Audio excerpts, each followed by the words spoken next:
Hello students, welcome back to our physics class. This is Aman Anis Khan and in today's video lecture we are going to discuss a new topic, work, energy and power. Okay, and this chapter is from 11th physics. Okay, so यहाँ तीन concept हैं which is written on board.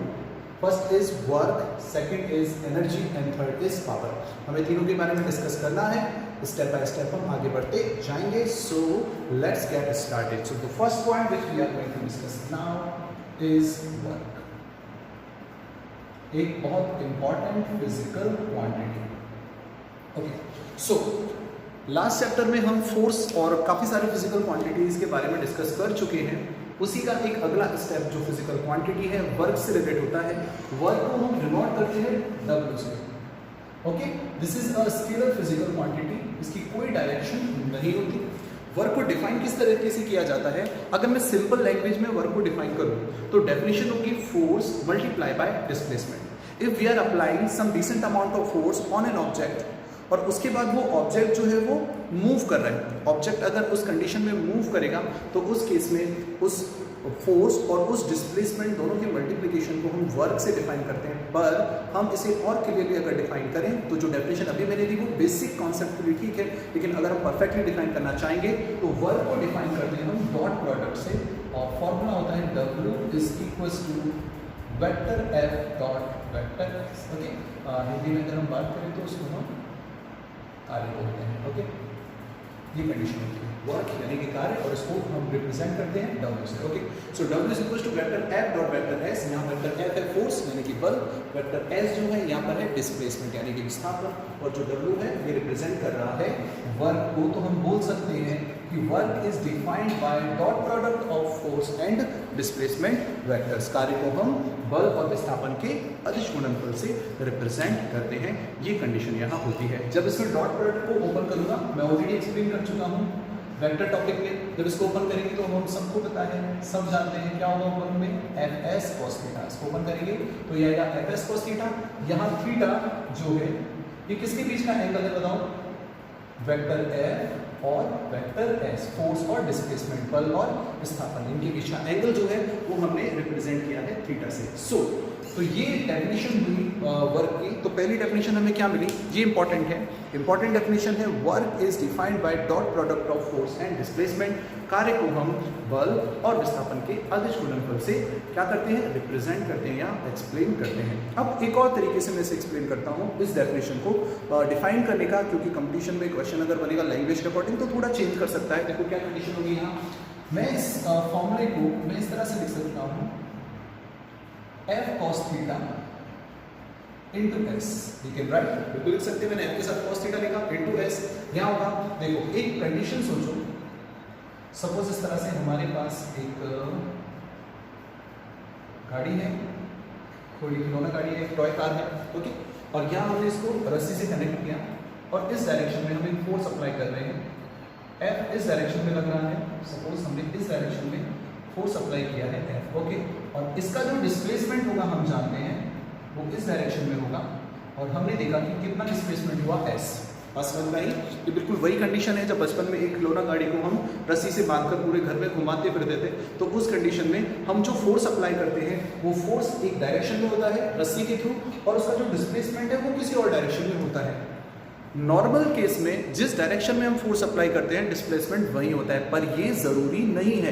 हो सकता है force और displacement दोनों की directions अलग अलग हो. ठीक है, और ये काफी इंटरेस्टिंग हो जाता है. अभी हम अलग अलग कंडीशंस डिस्कस भी करेंगे. तो फिलहाल हम ये समझ रहे हैं फोर्स हमने इस डायरेक्शन में अप्लाई किया, डिस्प्लेसमेंट हॉरिजॉन्टल डायरेक्शन में हुआ, विस्थापन इस डायरेक्शन में हुआ, बल इस दिशा में लगाया गया था. इनके बीच में जो एंगल है वो कितना है? थीटा. ओके, तो मैं क्या कहूंगा, बताओ इस फोर्स का कंपोनेंट, हमने कंपोनेंट करना सीखा है, घटक करना सीखा है. इस फोर्स का, इस F का इधर कंपोनेंट क्या होगा इस डायरेक्शन में? यहाँ जो कंपोनेंट आएगा वो कितना आएगा बोल दो? F cos theta.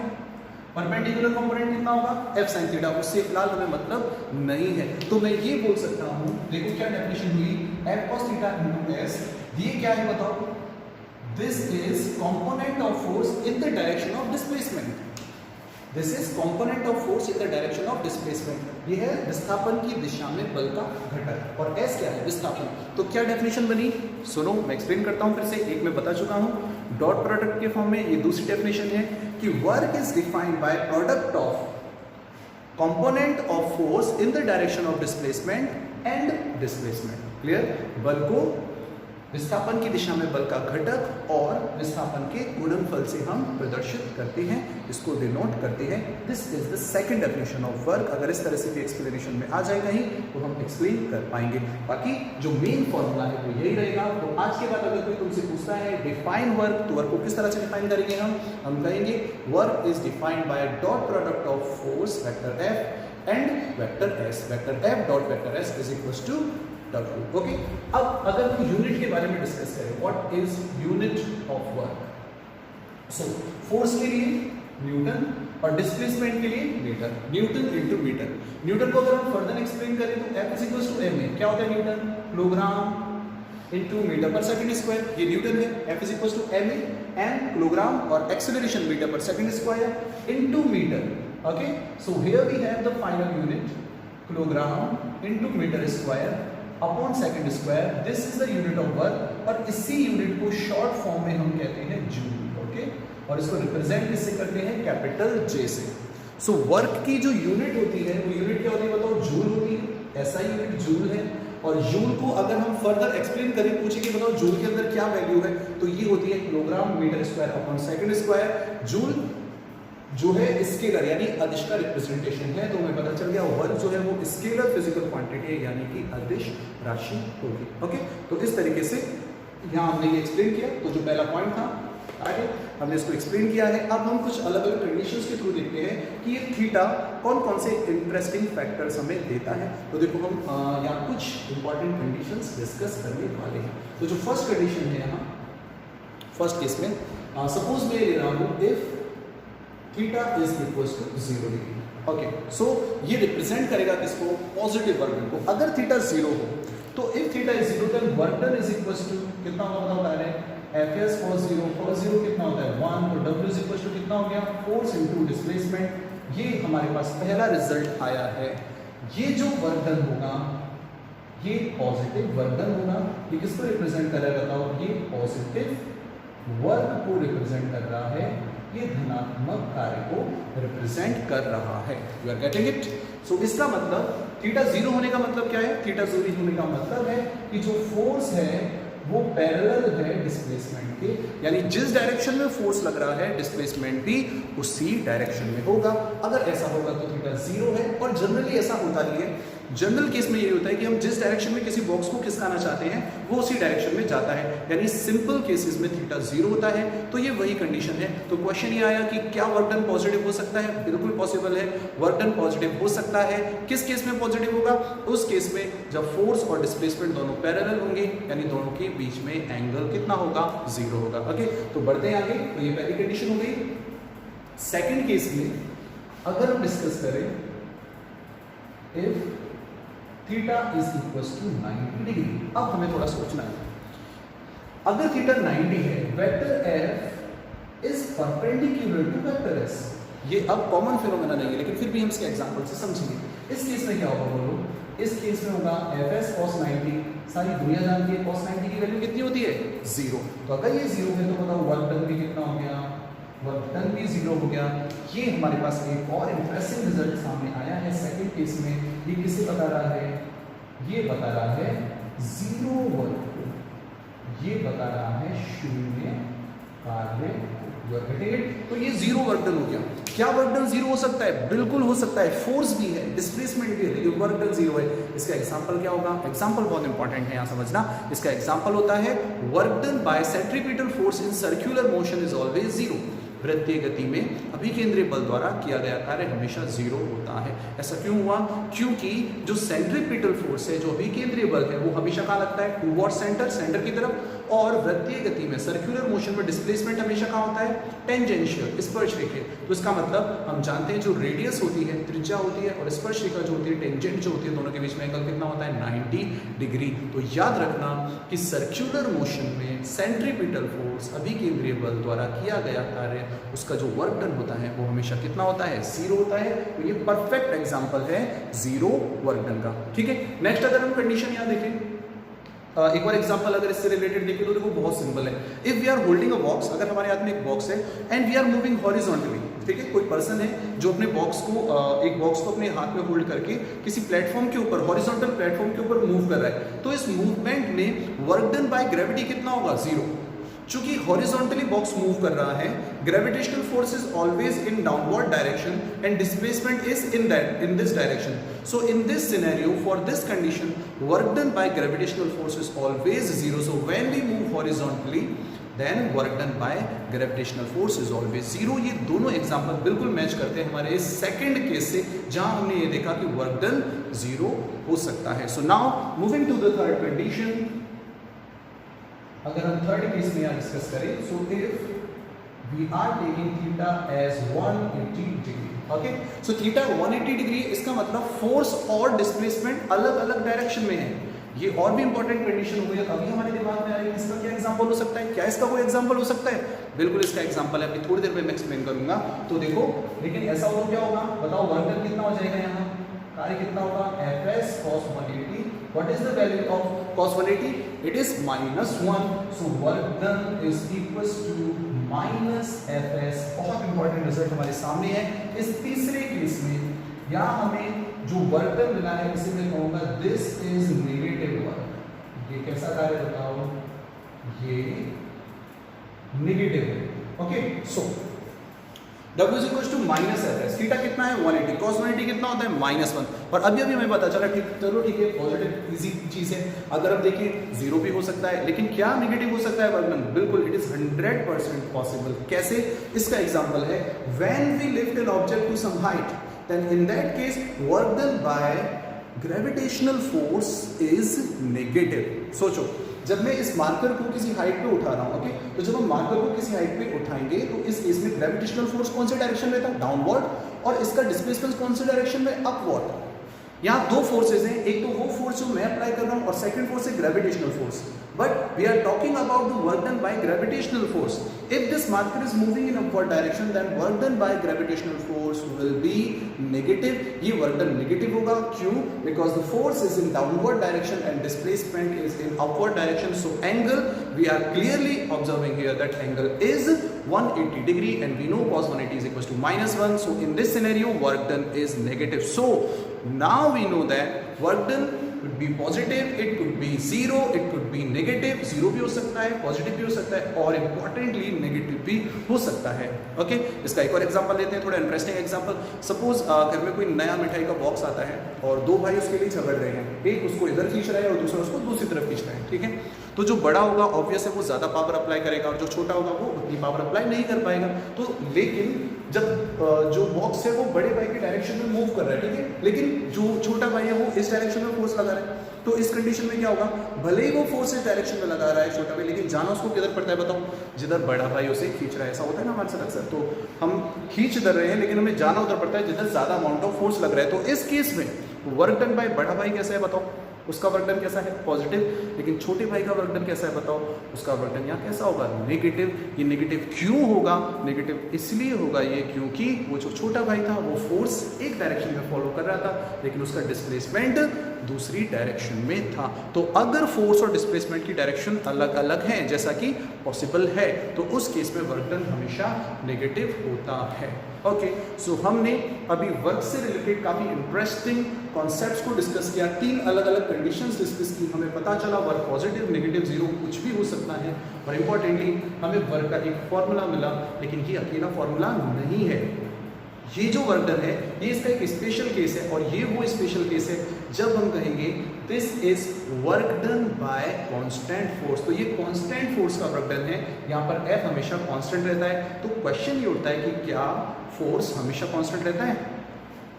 नहीं, फोर्स चेंज हो सकता है विद टाइम और विद डिस्प्लेसमेंट। तो फोर्स अगर टाइम के साथ चेंज होगा तो फिर हम किस तरीके से क्वेश्चन को सॉल्व करेंगे, तो उसके लिए फर्दर हमें कॉन्सेप्ट की तरफ बढ़ना होगा। So now moving to the next topic, work done by variable force, okay. So you can pause the video और इसको नोट कर सकते हो।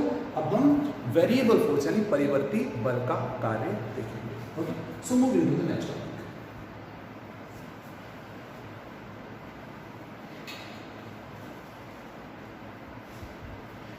So our next topic is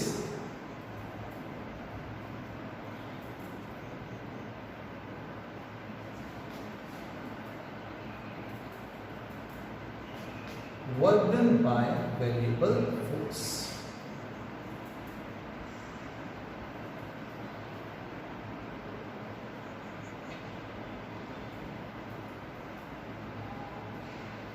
Okay, परिवर्ती वर्ग द्वारा।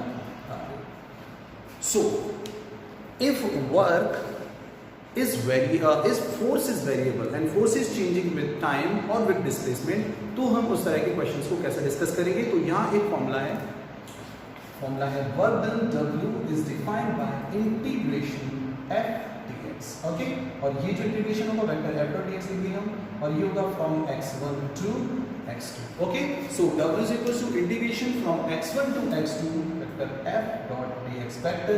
This is the work done by variable force.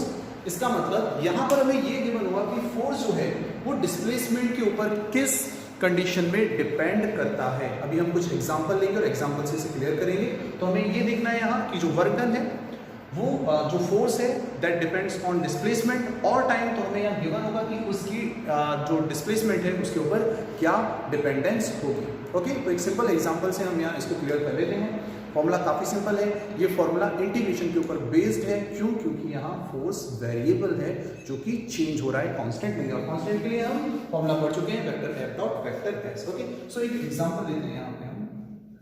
Suppose एक force given है हमें, फोर्स यानी कि बल गिवन है f is equal to 4x + 5. Okay, और इस फोर्स के अंडर, इस फोर्स के अकॉर्डिंग एक ऑब्जेक्ट मूव कर रहा है from x equals to 0 to x equals to 1. ये 1 मीटर का डिस्प्लेसमेंट है towards x axis. Okay, x equals to 0 से लेके x इक्वल्स टू 1 डिस्प्लेसमेंट हुआ है ऑब्जेक्ट का. और कौन से फोर्स के अंदर ये हुआ है बताओ? ये हुआ है 4x + 5 इस फोर्स के अंदर.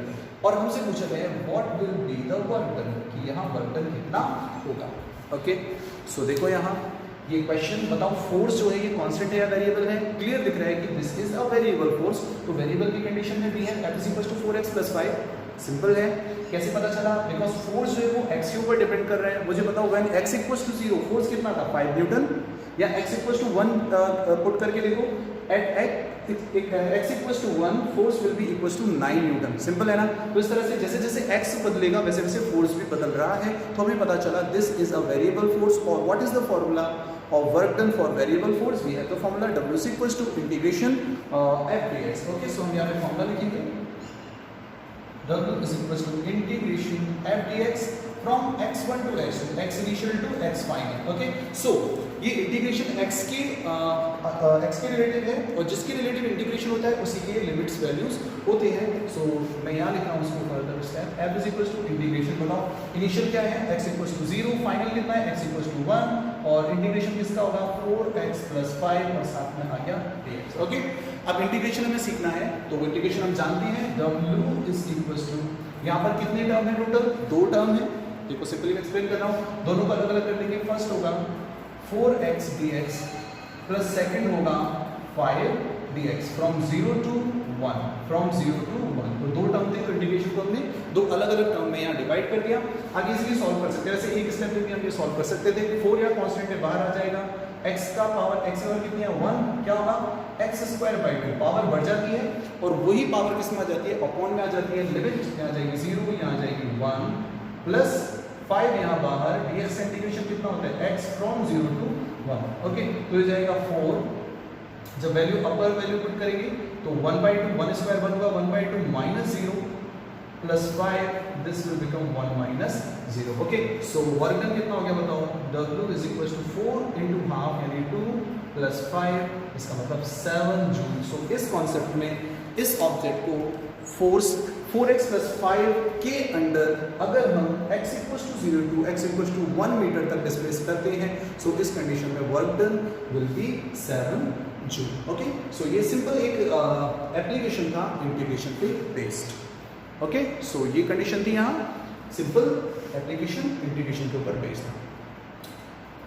Okay, so now we are going to take another example जो थोड़ा इंपॉर्टेंट एग्जांपल है, थोड़ा हम डिफरेंट करते हैं। तो ये सिंपल एग्जांपल था। Now moving to the next question. So according to the next example, it is given that, question को अच्छे से समझना है। एक ऑब्जेक्ट गिवन है और जिसका मास गिवन है कि कितना है 2 kg। This is second example, ठीक है। मास गिवन है ऑब्जेक्ट का, कि ऑब्जेक्ट का जो मास है, उसका जो द्रव्यमान है वो कितना है 2 किलोग्राम, ठीक है। साथ में गिवन है कि फॉर दिस ऑब्जेक्ट एक्स और टाइम के बीच में, पोजीशन और टाइम के बीच में एक रिलेशन गिवन है कि इसका जो एक्स है वो टी के ऊपर इस तरीके से डिपेंड करता है, x is equal to t3/3 इस अकॉर्डिंग डिपेंड करता है। This is the relation between x and T. यहाँ टी सेकंड में है और एक्स किसमें है, एक्स यहाँ मीटर में है। यहाँ हमें कैलकुलेट करना है, find out work done in 2 seconds। Okay, तो 2 सेकंड में कितना वर्क डन होगा हमें वो यहाँ कैलकुलेट करना है। एक 2 किलोग्राम वाला ऑब्जेक्ट है।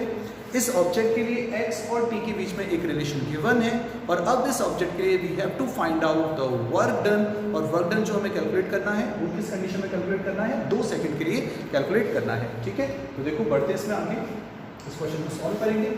ये अगेन वेरिएबल फोर्स वाला क्वेश्चन है। कैसे पता चलता है, x जो है वो t क्यूब के ऊपर डिपेंड कर रहा है। चलो देखते हैं। अगर ये टी क्यूब के ऊपर डिपेंड कर रहा है तो जब हम वेलोसिटी निकालेंगे तो एक बार डिफरेंशिएशन करेंगे, यहाँ एक बार डिफरेंशिएशन करेंगे तो टी स्क्वायर आएगा, यानी कि जो वेलोसिटी है वो टी स्क्वायर के प्रोपोर्शनल है। थर्ड केस में एक और बार डिफरेंशिएशन करोगे तो एक्सेलरेशन आएगा, और एक्सेलरेशन जब आएगा तो वहाँ एक टी रह जाएगा, यानी एक्सेलरेशन टाइम के ऊपर डिपेंड कर रहा है। इट मीन्स फोर्स भी टाइम के ऊपर डिपेंड करेगा। सो this is a variable force. याद रखना, अगर x जो है वो टी क्यूब टाइम के क्यूब के प्रोपोर्शनल है तो उस केस में वो वेरिएबल फोर्स वाला क्वेश्चन होगा, क्योंकि यहाँ एक्सेलरेशन भी टाइम के ऊपर डिपेंड करेगा। So question I am repeating again. Question ये है कि एक 2 किलोग्राम के ऑब्जेक्ट के लिए हमें x और t के बीच में एक रिलेशन दिया हुआ है और हमें कैलकुलेट करना है कि 2 सेकंड में कितना कार्य होगा, कितना वर्क होगा। तो कैलकुलेट करते हैं। हमारे पास फॉर्मूला है w is equal to integration f dx, simple formula है, ओके। और यहाँ हम लिखते हैं x initial to x final, x1 to x2। चूंकि ये डिफरेंशिएशन x के रिलेटिव है तो यहाँ x के अकॉर्डिंग ये सॉल्व होता है। पर इस क्वेश्चन में हमसे लास्ट क्वेश्चन तो काफी इजी था, डायरेक्ट डिस्प्लेसमेंट ही गिवन था, लेकिन यहाँ पर जो डिपेंडेंस है वो किसकी गिवन है बताओ। यहाँ डिपेंडेंस टाइम की गिवन है, तो थोड़ा यहाँ ध्यान रखना होगा हमें। तो सबसे पहले हम f जानते हैं, f इज इक्वल टू कितना होगा ma। मैं अगले स्टेप में से लिख सकता हूँ x1 से x2 ma dx। चूंकि 0 से लेकर 2 सेकंड तक हमें पूछ रहा है क्वेश्चन में, तो हमें कैसे भी करके इस dx को dt में कन्वर्ट करना होगा, यानी हमें यहाँ इस क्वेश्चन को टाइम के रिलेटिव सॉल्व करना होगा। चलो देखते हैं हमें x और t का क्या रिलेशन गिवन है बताओ। हमें गिवन है x is equal to t³/3। Okay, so differentiation के अकॉर्डिंग एक बार मैं डिफरेंशिएशन कर रहा हूँ, वेलोसिटी मुझे यहाँ से मिलेगी। बताओ dx/dt कितना होगा, d dx ऑफ t³/3 या 1/3 कांस्टेंट है बाहर आएगा, मतलब t³ का कितना होगा 3t²। 3t²/3 कि 3 से 3 कैंसिल आउट हो गया, हमें डिफरेंशिएशन करना आता है तो ये t² हो जाएगा। dx/dt कितना होगा बताओ t², यानी यहाँ से हमें ये पता चल गया कि v जो है वो हमारे पास t² आया है। इस स्टेप से रिजल्ट मुझे मिलेगा dx is equal to t²dt। देख सकता हूँ मैं, थोड़ा अच्छा क्वेश्चन है ये, थोड़ा अच्छे से समझना है। यहाँ से मुझे dx इक्वल टू कितना मिल गया t²dt, यानी मैं इस dx की जगह ये वैल्यू रिप्लेस कर सकता हूँ। ओके, नेक्स्ट देखो, नेक्स्ट स्टेप में m हमारे पास है 2। एक्सेलरेशन पता करें, बिल्कुल यहाँ से पता कर सकते हैं। एक बार और डिफरेंशिएशन करो, एक्सेलरेशन क्या होता है बताओ, dv/dt। वेलोसिटी का टाइम के रिलेटिव डिफरेंशिएशन अगर हम करेंगे तो हमें एक्सेलरेशन मिलेगा। यहाँ से एक्सेलरेशन भी हमें मिल रहा है, बताओ t² का कितना हो जाएगा 2t। तो ये वैल्यू भी हम सामने लेंगे। a हमारे पास आ चुका है t के फॉर्म में, हमारे पास dx भी आ चुका है dt के फॉर्म में। तो बिल्कुल अब रेडी है क्वेश्चन सॉल्व होने के लिए, बिल्कुल सॉल्व कर दो इसको। तो नेक्स्ट स्टेप क्या बनेगी, w is equal to integration, बताओ मास कितना है 2 किलोग्राम इनटू a की जगह कितना आएगा बताओ 2t इनटू, बताओ dx की जगह टाइम के रिलेटिव करना है डिफरेंशिएशन, क्योंकि क्वेश्चन में लिमिट जो है वो टाइम की दी है। बताओ कितना हो जाएगा t² dt। और बताओ कहाँ से कहाँ तक, चूंकि अब डिफरेंशिएशन, अब ये इंटीग्रेशन टाइम की रिलेटिव है, पहले x के रिलेटिव था तो जो लिमिट थी, जो सीमाएं थी वो भी x की आई थी, अब टाइम की आएगी 0 से लेके 2 second. You are getting it. तो 0 to 2 हो गया ये। नेक्स्ट स्टेप में work done is equal to होगा इंटीग्रेशन 0 to 2 ये हो जाएगा 4t³ dt। Okay, 4t³ dt, 4 यहाँ कांस्टेंट है बाहर निकालो, t³ का कितना होगा बताओ t power 4 divided by 4, lower limit नीचे, अपर लिमिट यहाँ, ये 4 से 4 कैंसिल आउट हो जाएगा बाहर आके, और हमारे पास आंसर हो जाएगा, पहले अपर लिमिट रखो t की जगह 2 पावर 4 माइनस फिर लोअर लिमिट रखो 0 पावर 4, ठीक है। सो आंसर जो है फाइनली हमारे पास आ चुका है। तो यहाँ वर्क डन का जो फाइनल आंसर होगा बताओ कितना होगा, 2 पावर 4 यानी 16 joule. This is the work done in this concept. थोड़ा अच्छा क्वेश्चन था, यहाँ इंटीग्रेशन और डिफरेंशिएशन दोनों ही हमने काम में लिए हैं, क्लियर। सो ये कंडीशन यहाँ होगी। बाकी अगर इंटीग्रेशन डिफरेंशिएशन क्लियर नहीं है तो पहले हम वो सीखेंगे बेसिक्स में जाके, और फिर बाकी हमने फॉर्मूले तो सीख लिया है तो कोई प्रॉब्लम नहीं है। ये क्वेश्चंस तुम्हें समझ में आ गए होंगे अगर तुम्हें इंटीग्रेशन डिफरेंशिएशन करना आता है, और नहीं आता कोई प्रॉब्लम नहीं, हम सीखेंगे। और इंटीग्रेशन सीखने के बाद वापस से ये क्वेश्चन हमें काफ़ी ज़्यादा आसान लगेंगे। बाकी हम थ्योरेटिकल कॉन्सेप्ट्स वर्क डन से रिलेटेड सीख चुके हैं कि वर्क डन बाय वेरिएबल और work done by constant force किस तरीके से कैलकुलेट किया जाता है। So now moving to the next topic, and the next topic is energy.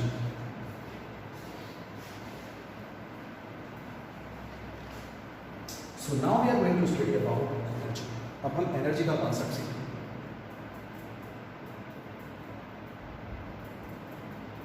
Energy, so energy, now question is what is energy. Hindi में से ऊंचा क्वेश्चन आता है, what is energy. So energy work done से related ही है। Energy is ability to work done, जो कार्य करने की क्षमता होती है उसे हम क्या कहते हैं, ऊर्जा कहते हैं। It is ability to work done, clear. जो एनर्जी है यहाँ हम अलग अलग तरीके से इसको डिफाइन करेंगे। इसकी यूनिट भी क्या होती है, जूल होती है। बेसिकली वर्क ही एनर्जी होती है। जब हम वर्क करते हैं किसी सिस्टम पर तो वो वर्क एनर्जी के फॉर्म में स्टोर होता है या एनर्जी के फॉर्म में बदल जाता है, ये समझने की बहुत ज़रूरत है। यानी एनर्जी जो है वो वर्क से ही रिलेटेड एक फिजिकल क्वांटिटी है, ठीक है। जिस तरह से मैं इस पर वर्क कर रहा हूँ, इसको ऊपर लेके जा रहा हूँ तो ये अपने आप काइनेटिक एनर्जी में बदल जाएगा। मैंने इसको ऊपर लेके गया, अपने आप ये इसकी मूविंग एनर्जी में बदल गया। सो एनर्जी सिंपल है, या लिख सकते हो क्या है, एबिलिटी टू वर्क डन, यानी कार्य करने की क्षमता। इसे हम क्या कहेंगे, ऊर्जा कहेंगे। ओके, तो आगे बढ़ते हैं। इसमें एनर्जी के कॉन्सेप्ट में कई सारी एनर्जी हमारे पास, साउंड एनर्जी है, लाइट एनर्जी है, हम बहुत सारे एनर्जी के फॉर्म डिस्कस करेंगे, पर फिलहाल इस चैप्टर में हम बेसिक से स्टार्ट करेंगे। तो दो टाइप की एनर्जी को हमें डिटेल में डिस्कस करना है। First is kinetic energy. तो पहले हम डिस्कस करेंगे काइनेटिक एनर्जी, बहुत इंपॉर्टेंट है, थोड़ा बहुत आइडिया हमें है भी पहले से, छोटी क्लासेस में हम पढ़ते हैं। अब हम डिटेल में डिस्कस करेंगे। So first point is kinetic energy, इसे हम कहते हैं गतिज ऊर्जा। Okay, so kinetic energy. Now question is what is kinetic energy. Again definition हमें पता होना चाहिए। Definition is energy related to moving object. Energy due to motion of the object is called kinetic energy. किसी वस्तु में उसकी motion की वजह से, गति की वजह से जो एनर्जी होती है उसी एनर्जी को हम कहते हैं गतिज ऊर्जा, यानी कि काइनेटिक एनर्जी। क्लियर। अगर ऑब्जेक्ट रुका है तो उसकी कोई काइनेटिक एनर्जी नहीं होगी। फॉर्मूला अगर हम बात करें तो काइनेटिक एनर्जी क्या होगी, बेसिक फॉर्मूला सबको याद होगा, फॉर्मूला होता है half m v square. So this is the kinetic energy, energy of, हम इक्वेशन ऑफ मोशन की हेल्प से इसे डायरेक्ट कर सकते हैं कि is equal to half m v square. यहाँ एम है मास यानी कि द्रव्यमान, और v जो भी प्रोग्राम में होगा, v क्या है, वेग हम सब जानते हैं, v है वेलोसिटी।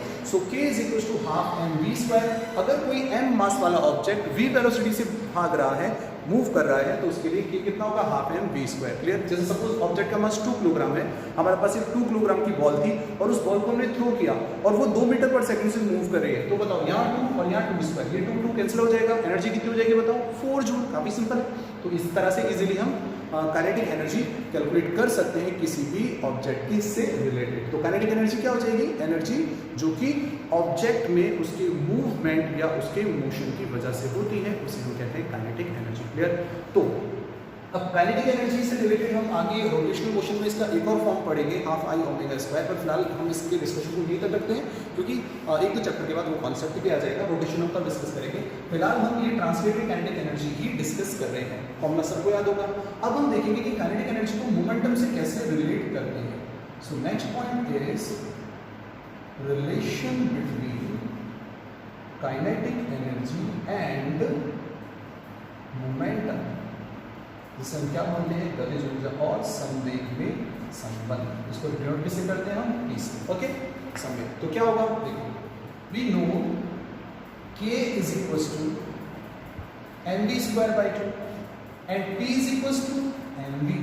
यहाँ m से ऊपर नीचे मल्टीप्लाई करें, so we can write it m square v square upon 2n, लिख सकते हैं। ये m स्क्वायर v स्क्वायर क्या होगा, p square, so we can write here k is equals to p square divided by 2। Important, k is equals to p square divided by 2m, this is the relation between kinetic energy and momentum. अगर momentum given हो, mass given हो, तो by using this equation we can easily find out the value of kinetic energy. यहाँ से मैं ये भी लिख सकता हूँ कि p square is equals to 2m, इधर मल्टीप्लाई होगा, फिर हो जाएगा 2mk, so p is equals to under the root of 2mk. So this is again a relation between momentum and kinetic energy। दोनों ही याद रखते हैं, फिजिक्स में जहाँ जो काम में आएगा हम उस तरह से काम में ले सकते हैं। और यहाँ मोमेंटम गिवन हो तो हम काइनेटिक एनर्जी कैलकुलेट कर सकते हैं, और here if kinetic energy is given we can find out the value of momentum quite easily। okay, so इस तरह से हमने देखा काइनेटिक एनर्जी को किस तरीके से हम मोमेंटम से ऐसे रिलेट करेंगे। इससे रिलेटेड एक और इम्पॉर्टेंट कॉन्सेप्ट हम डिस्कस करेंगे जो काफ़ी ज़्यादा हेल्पफुल है यहाँ न्यूमेरिकल्स के लिए। एक बहुत ज़्यादा इम्पॉर्टेंट टॉपिक, एक बहुत ज़्यादा इम्पॉर्टेंट कॉन्सेप्ट, और ये टॉपिक है वर्क एनर्जी थ्योरम। हर एक सब इम्पॉर्टेंट है यहाँ, वर्क एनर्जी थ्योरम। इसे हम पढ़ेंगे कार्य ऊर्जा, ओके, वर्क एनर्जी थ्योरम। सो ये हमारा नेक्स्ट टॉपिक है, नेक्स्ट कॉन्सेप्ट है। तो क्या है ये, बहुत सिंपल है। अगर हमें फॉर्मूले याद है हम इजीली याद रख सकते हैं इसे। सो ये है W is equal to delta K, work done is equal to change in kinetic energy. Okay, so जो वर्क डन होता है एक्सटर्नल फोर्स की कंडीशन में, किस तरह से डिफाइन करूंगा इसे मैं, देखो डेफिनेशन समझ लो, लिख लेना। Work done by external force is equal to change in kinetic energy of object. ठीक है, किसी बाह्य बल द्वारा जो कार्य किया जाता है वो गतिज ऊर्जा में परिवर्तन के बराबर होता है। यहां मैं इसे लिखूंगा W is equal to K final minus K initial. कितना हो जाएगा ये, K final minus K initial. यहाँ हमारे पास रिलेशन है p स्क्वायर अपॉन 2m। यहाँ मैं एक और तरीके से लिख सकता हूँ W is equal to P final square upon 2m minus P initial square upon 2m। ये भी एक इंपॉर्टेंट रिलेशन हो गया। हर स्टेप एक फॉर्मूले की तरह है। अगर कंपटीशन में पूछा जाता है ऑप्शंस के अकॉर्डिंग तो तुम देख सकते हो जो भी ऑप्शन इनसे रिलेटेड होंगे वो सारे सही होंगे। ओके, तो इस तरह से हम रिप्रेजेंट कर सकते हैं। न्यूमेरिकल के केस में वर्क एनर्जी थ्योरम बहुत ज़्यादा इंपॉर्टेंट है। एक छोटा सा इसका मैं एप्लीकेशन तुम्हें क्लियर करता हूँ वर्क एनर्जी थ्योरम से रिलेटेड। देखो, सपोज एक ऑब्जेक्ट है, इसका हम एक एप्लीकेशन ले रहे हैं, एप्लीकेशन इसको यूज करें, किस तरीके से यूज में लेंगे इसे। देखो, सपोज एक ऑब्जेक्ट है, मास उसका है m, इनिशियली शुरू में ये v वेलोसिटी से मूव कर रहा था, और रीस्टोरिंग फोर्स की कंडीशन में ये रुक गया। ऑपोजिट फोर्स था इसके ऊपर, ठीक है, और रिटार्डिंग फोर्स था, और रिटार्डिंग फोर्स के कॉन्सेप्ट में, ठीक है ना, अवबंधक बल जो था उसके कॉन्सेप्ट में इसका फाइनल वेलोसिटी कितनी हो गई, 0। देखो बहुत सिंपल है ये जो मैं बोल रहा हूँ, फिजिक्स के टर्म में डिफिकल्ट लग रहा है, वैसे बड़ा सिंपल है। सपोज एक बॉल है हमारे पास, और बॉल को हमने फ्लोर पे रख के उसको इनिशियल वेलोसिटी देके छोड़ दिया। अब हम जानते हैं कि यहाँ पर एक रिटार्डिंग फोर्स लगेगा, फ्रिक्शन, और फ्रिक्शन यानी घर्षण की वजह से बॉल चलते चलते रुक जाएगी। इनिशियल स्पीड कितनी थी, v, लास्ट में जब बॉल रुक गई उसकी स्पीड कितनी हो गई, 0। मास कितना था उसका, m।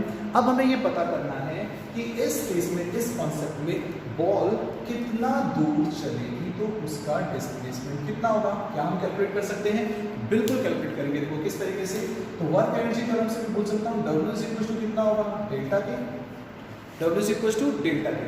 Okay, so friction force F, displacement कितना, S, getting it, force F था और डिस्प्लेसमेंट कितना था यहाँ, S था, is equal to delta K, K final minus K initial. Okay, so force into displacement. अगर मैं देखें, अगर हम बात करें तो K फाइनल कितना होगा, 0, और K इनिशियल कितना होगा, मैं मॉड ले रहा हूँ यहाँ पे, सिर्फ मैग्नीट्यूड की हम बात कर रहे हैं, तो K इनिशियल हो जाएगा half m v square. You are getting it. मैं पॉजिटिव के, क्योंकि रिटार्डिंग फोर्स है तो वर्क डन नेगेटिव आना ही है, ठीक है ना, ये सिंपल है। तो बताओ force into displacement is equal to कितना हो गया, बोलो, माइनस m, मॉड में से पॉजिटिव वैल्यू बाहर आएगी, ये हो जाएगा m v स्क्वायर अपॉन 2, तो s डिस्प्लेसमेंट कितना हो जाएगा, mv²/2f।